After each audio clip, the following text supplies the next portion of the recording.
This is the part of the year where transfer rumours skyrocket. The amount of them is just crazy. I went to the future, I found out all the transfers, and here I am. Let's go through the 10 transfers that, in my opinion, will happen. Number 10, we have Paul Pogba, who is a centre midfielder from Manchester United, and I believe he will be a free agent signing for Juventus. He is world class on his day, let's be real, and Juventus do know that. He's been flirting with the return for years and years and years. He's free, he has his own role, and we've seen that in the past. It didn't work at United, but Juventus surely think it could work for them. On to Jurrien Timber at number 9, who is a centre-back from Ajax, and I believe Manchester United will sign him. He loves Ten Hag. Ten Hag came into the building, he is the new Manchester United manager, and Timber has really got his first team experience all from Erik Ten Hag. He can play from the back, so he suits his system perfectly and can replace a person who doesn't suit Ten Hag's system, such as a Maguire. The other fact is, we need a centre-back. We need a centre-back. In number 8, I have Sadio Mane, who's a left winger joining Bayern Munich from Liverpool. I think he's had enough of losing titles. He's been at Liverpool for 6 years, been in the Premier League for 8 years, and I think he wants a new start. He will win trophies with Bayern, and I think he knows that. And now that he's in his 30s, he's 30 years old, I think he wants to get that last big money signing and those last major trophies under his belt before he can finally retire, or at least go down a level.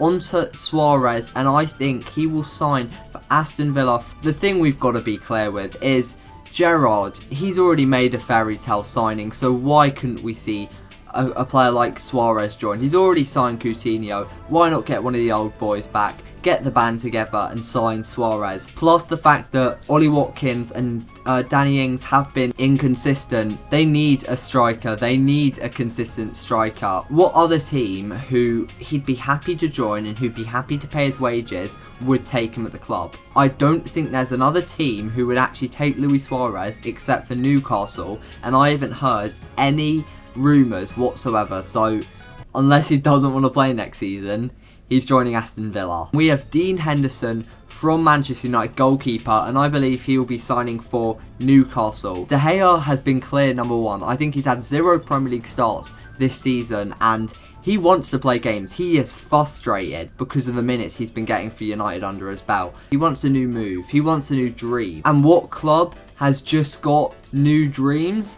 Newcastle United. They will have the amount of cash to sign him on a permanent. I think we give him on loan. Tchouameni, the defensive midfielder, I believe he will sign for Real Madrid from Monaco. He deserves a big move. When a player gets to this calibre and plays for a team like Monaco, they move him on to one of the big world-class sides. And I don't think Liverpool will sign him, so Real Madrid will, because he has to move. He cannot stay at Monaco for another season. He has a massive talent. And you know another massive talent who's from France? Camavinga. Where's he playing right now? Real Madrid. My logic's a bit off there for why he'd sign, but I don't know, it works. Plus the fact that they've got an ageing midfield with Modric and Kroos, Valverde, Camavinga, Tchouameni. That would be a perfect midfield in the next 5 years. On to number 4, and we have Bastoni, the centre-back. I believe he will be signing for Tottenham Hotspur from Inter. Now Inter, they need to offload players for extra cash. They have actually confirmed themselves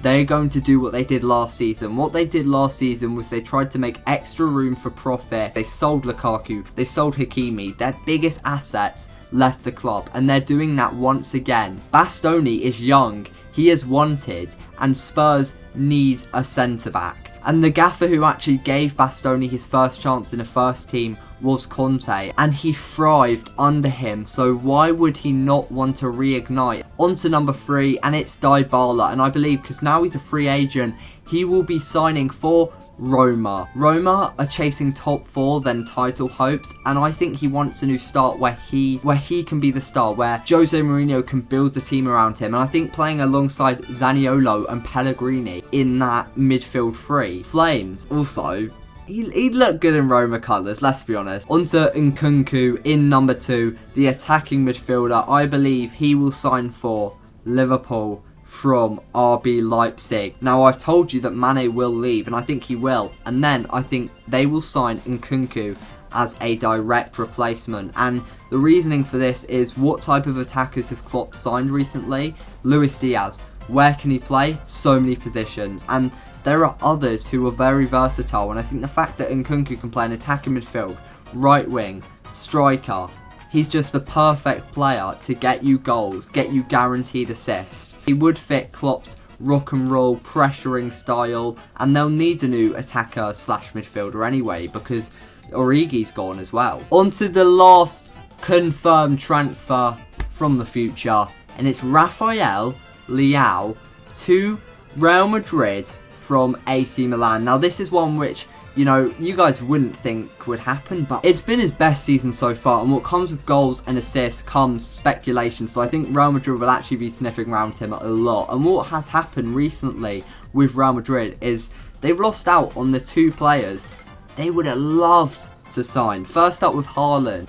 They quit on him because he wanted to go to City. Next up, Mbappe. They thought they were going to get him. Next thing you know, he's the new bloody board of directors for PSG. They're going to have to get Rafael Leao, and I promise you, they will believe that Rafael Leao is the answer.